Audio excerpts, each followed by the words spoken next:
The following is a narrated version of the play Universe from the X-1 radio series, based on the story by Robert A. Heinlein.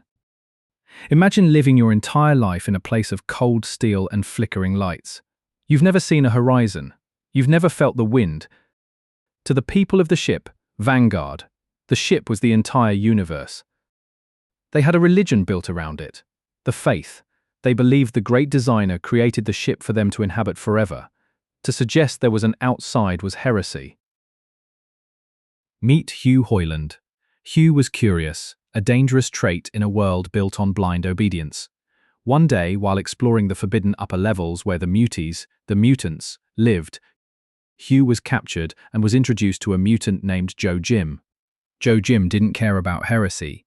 He took Hugh to a place the common people had forgotten existed, the main control room. He led Hugh to a massive dark dome, and then he turned out the lights. For the first time in his life, Hugh didn't see a metal ceiling. He saw everything. Thousands of points of light, burning like diamonds in an endless black sea. Joe Jim told him the truth. That is the universe, Hugh, and this place where we live. This isn't a world, it's a machine, a ship. And we're supposed to be piloting it. Hugh went back down to his people, his heart pounding.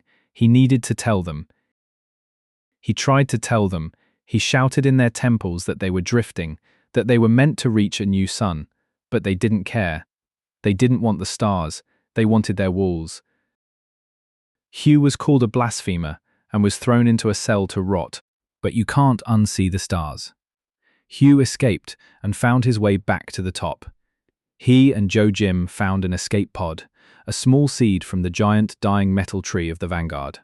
As they launched, Hugh looked back at the ship, this massive rusted cylinder that had been his whole world. It looked so small against the backdrop of the infinite. He realized he was finally waking up from a 1,000-year sleep. So, the next time you look up at the night sky, just remember we're all on a ship. The only question is, are we brave enough to look out the window? Thank you for listening to this narrated version of the play Universe from the X-1 radio series, based on the story by Robert A. Heinlein.